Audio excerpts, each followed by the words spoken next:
Okay, hi, I'm Dr. John. If you're new to this channel, welcome. I basically try to find interesting things to say about books because we all love a bit of culture. This is more one-star reviews of the classics, and last time I did this I got some great responses from you. Appreciate all your comments and feedback, and since I believe everyone is free to hate the classics, I have no problem with that. But I also think these one-star reviews give me a route into talking about some of these, so let's get started. Okay, Frankenstein. An annoying scientist and an ugly tall man fight over who is more depressed. Annoying scientist and an ugly tall man. I think that's one of the best reviews I've ever read. Actually, the best review of anything I've ever read is the food critic Jay Rayner, who was invited to go to Salt Bay's restaurant in London to review it.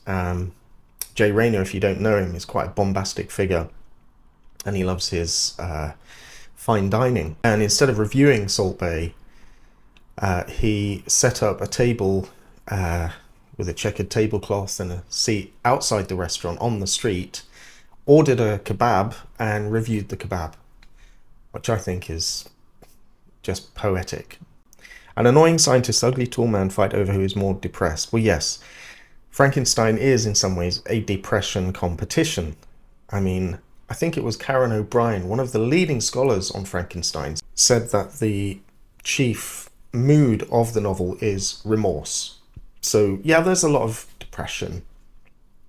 It's not a happy story by any means.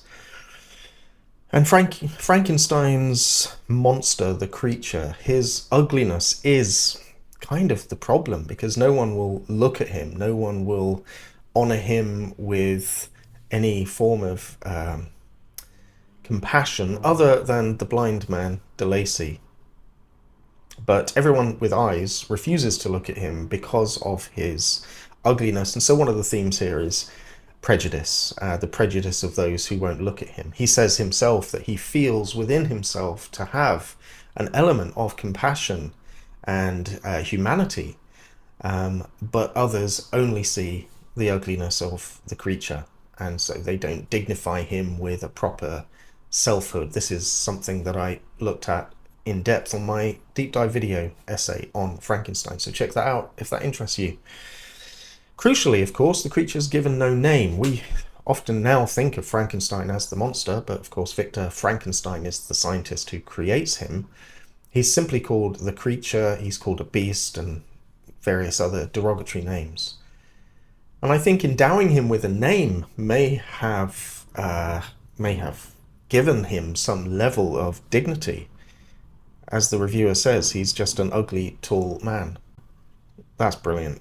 I mean, I once years ago was invited. I lived in Canada for a few years in the late 80s, early 90s, when I was just getting into adulthood. And I found myself invited to a lunch which included the ambassador of Ghana to Canada. And he explained to me that in Ghana there's a tradition of naming children after the day of the week that they are born. And so there's a feminine and masculine version of each day of the week. So even doing that, like I suppose in Robinson Crusoe, Man Friday, even giving the creature a name like Wednesday or Thursday or something would have done something to give him some identity. Crucially, the creature doesn't have an identity, and he becomes angry at humanity and takes out vengeance. So it is a revenge tragedy, I suppose, in that sense. I find it a brilliant novel, but if you don't like it, you don't like it. That's fine. That's perfectly fine. Bravo, Sarah. Full marks. If I'd had that in an essay, I would have, as an undergraduate essay, I would have given you some marks for that, 100%. This is from Kelly Brigid. Aside from the many things wrong with this book, its biggest downfall was named Victor Frankenstein. I can't think of literally one good quality he possesses. He is the weakest, most pathetic and selfish coward of a protagonist I have ever read. He whines more than he actually talks. Every single page, nothing but whining and or fainting. Yeah, he is a very weak character. And this, you called him a protagonist, but this is one of the key questions of the novel. Who is the protagonist? I think from the beginning, Mary Shelley gives us an indication of where she wants our thinking to go, because she gives us a quote from Milton's Paradise Lost, where Adam laments his own creation, speaking to his creator, "Why did you form me?" And so that gives us a mood that as we enter the novel to think about things from the perspective of the created rather than the creator. So although we're given some lengthy passages about Victor Frankenstein's childhood and growing up and so on, it's really the creature that we want to get to at the heart of this novel. And we're encouraged to see things from the creature's perspective, which is an unusual move for a gothic kind of horror. So yeah, I think in some ways the creature is the protagonist, but he is an undeveloped protagonist who doesn't really have a proper sense of self, or is not given the ability or the possibility to develop a selfhood in the same way that all of us do. Victor's childhood was bliss. He remembers mother's tender caress and father's benevolent smile. There's nothing of that for the creature. He is rejected, scorned, abused, thrown out, lives in a hovel, learning by himself to read and language and how to make fire and so on. So a complete abandonment. And so no attachment is formed, no parental attachment is formed. And there's been a lot of work done into a psychological analysis of the creature's development and what was lacking. But in some ways, I think the creature might be the protagonist rather than Victor. Victor is a selfish and whining character. 100% agree with you. But of course, it does make for an uncomfortable read, reading things from the perspective of the creature who goes on a murderous rampage. And I think that's intentional. I think Mary Shelley is poking those questions, prompting us to think about the power of society to help us to develop as humane beings, or the opposite, the power of society to withdraw from us and abandon us and provide us with a fractured psyche. One of her favorite philosophers was Rousseau, who believed that all of us are essentially born good, but we're corrupted by society as it operates against us or rejects us. So these are all important questions, and I really like these reviews. That's great stuff. Gets us thinking. But again, check out my video if you like a deep dive on Frankenstein. Okay, let's move on to the next one. This is Jane Eyre, 1 out of 5 stars. I don't have a name for this review, but they start with, "What a load of tripe." I absolutely love Wuthering Heights, so thinking Charlotte might be like Emily, I decided to read Jane Eyre. Dear God, I'm actually proud of myself for finishing what can only be described as utterly tedious. What is the actual plot of this book? A girl falls in love with her master, who also happens to be the first man she's ever really had a mere conversation with. Let me think. I think that's actually true. At least in the novel. We don't know who Jane Eyre spoke to in other circumstances, because we weren't given that. Charlotte did not give us a full account. We know that she was used and abused both at home and at school, but I think that's actually could be true. Fair point. He then completely lies to her regarding his marital status. He does. And yet she goes back to him, and this is called a feminist novel. Aside from the utter boredom of the plot, the writing is extremely repetitive, and chapters go by when nothing new is really introduced. Well, that's a bit harsh, that criticism. I think there is a dynamic plot. It may not develop as quickly as we might like, and if you find the writing repetitive and tedious, you're completely free to do so. I think a good analogy might be with music. If we really enjoy pop music, we may think, where does this come from? So we could go back in time, go back to rock, and go to the Beatles, and then before that, and we'll end up at, say, jazz. And listening to early jazz, we may sense some of the rhythms and the syncopation and the musicality that develops into the pop music that we love. But listening to early jazz is not going to be, of course, as interesting or as exciting as the music that we're accustomed to, but it's an interesting kind of historical and cultural process, and that's part of what happens when we read the classics. There are, of course, lots and lots of different ways of reading. Reading for enjoyment and entertainment and relaxation, but reading the classics, we can develop a taste, or a different kind of taste, for the kind of groundbreaking things that these classics achieved. Charlotte and Emily Bronte were hugely influential in developing the art form of the novel as we have it today. But going back in time to read, and read them perhaps cold, without the context or the appreciation of the innovations they were making, it can be quite a challenging read. I grant you that, and it can be repetitive and at times boring. I'll hold my hands up and say it.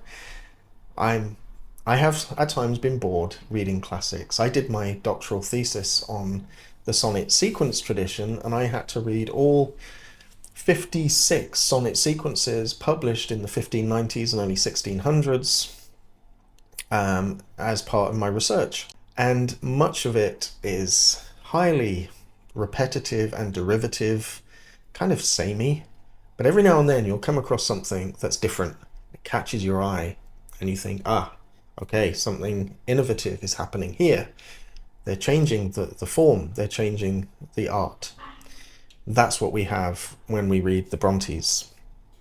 They invoked a huge amount of romantic, poetic language and energy into the novel. But, okay, the criticism of it being a feminist novel. I take your criticism, but I would counter with this. I think at the point that Jane and Rochester meet, there is a power imbalance. Rochester is the employer, she's the employee, and on discovering that he's already married, he offers to Jane to become his mistress, which she rejects completely, and she leaves him. And off she goes and eventually encounters St. John Rivers and his sisters and is taken in by them. But then she inherits a fortune from a distant relative and becomes an independent woman of her own means. In the meantime, Rochester's fortunes go the other way, of course. His house burns down, he's injured, he's temporarily blinded. And so when they come together, eventually at the end of the novel, they are more a meeting of equals. He has been brought down and she has been elevated, and is no longer dependent on him or anyone else. And so there are more a meeting of equals. And I think this is the feminist element, or the part of the novel that feminist criticism can look at and say, okay, something interesting's happening here. It's not just a master-slave dynamic or a master-subordinate dynamic. We actually have the master being brought down and the employee, Jane, being elevated. This is symbolically represented on their first meeting, where he comes flying through on his horse while she's walking through the woods, and he falls off his horse and she has to tend to him. It's giving us a hint of what's to come. Some critics have said that Rochester, through the process of losing his estate and his well-being in the fire, and his wife, he is kind of symbolically castrated, or we could say he loses some of his power. Okay, next one is Crime and Punishment. Christine says, instead of reading this book, drink vodka in a dark room and think depressing thoughts.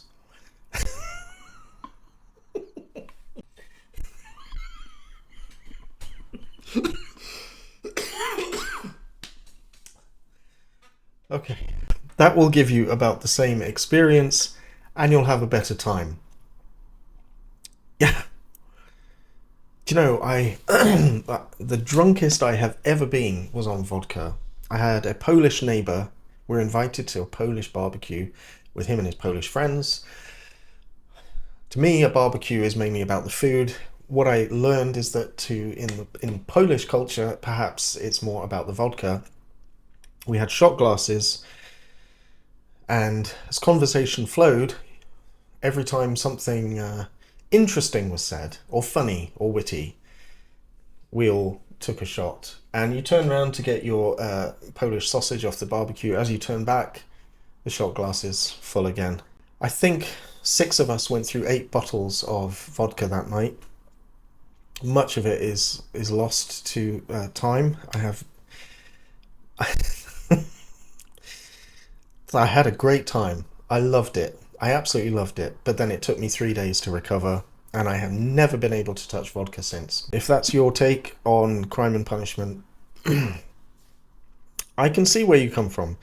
Okay, it's not a comedic take on the human condition. Put it that way. Kim writes, writing this was a crime and reading it was a punishment.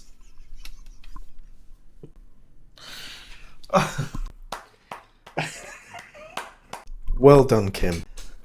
Okay, that's about the second best review I think I've ever read. Writing this was a crime, reading it was a punishment. That is... See, wit is part of the charm of these 1-star reviews, and so that's brilliant. Because you've got the title, you get it. You've got the title of the book in the criticism of it. That's great. I love that. Who wouldn't love that? Again, if that was in an undergraduate essay about the novel, I would... There'd be exclamation points in the margins of that one. Brilliant stuff. So yes, of course, the novel is about a man who contemplates a life of crime, carries out a double murder, experiences all the guilt and remorse, and eventually finds some measure of redemption while serving his years of hard labour in Siberia. It's not a fun read, and I think also takes an interesting look at what it means to commit crime and what it means to serve a punishment, and whether that makes us good people or bad people, what it means to be moral, what it means to be immoral, and what the implications of that are. This has been a theme in literature forever. Macbeth does similar things with guilt and so on. But rather than being a tragedy, a pure tragedy, where our murderous protagonist meets a grisly end, we actually find some element of redemption. So that's a positive, right? I think. For some reason, I'm being reminded of a time when my dad was coming home from work late one night and found our dog running down the street, a few streets away from our house, opened the door of the car, the passenger door, shouted to the dog, "Get in, what are you doing? Get in." So the dog gets in and sits there on the front seat looking at my dad, looking kind of bewildered. My dad gets home and announces to my mum, "I found the dog running down the road. I picked it up. Here it is." And she said, "What are you talking about? Our dog's asleep by the washing machine." So my dad had so my dad had kidnapped a dog. This was his crime. But he committed a greater crime because he decided to phone the local police station to say, "Oh, I've picked up a stray dog. Has anyone reported one missing?" Funny enough, we've just had a phone call from someone whose dog's gone missing. I'll send him round. And the guy came over to collect his dog and was so grateful he gave my dad a box of chocolates. So not all crimes are punished. Okay. Well, anyway, I hope you've enjoyed this video. A little look at 1-star reviews and a bit of an insight perhaps into why the classics can be of value and can be found interesting, although at times repetitive and boring. I'm Dr. John. Let's have a look here. Okay, a shout out to my newest member of the channel. They clicked join below. This is Paul McLean. Thank you for joining, Paul. Your contribution helps this channel exist and enables me to make more videos. So thank you very much. And for his membership, Paul gets early access to this and all content, and his comments across my channel are given priority with a little symbol, so I know that he's commenting and I get to see his comments. If that interests you, click join below. Please don't forget to subscribe. Next week I'll be doing another episode of Culture Decoded, and this month's video essay, kind of deep dive into a classical piece of literature, is on Frankenstein, so check that out if that interests you. I'll see you next time. Thank you for watching.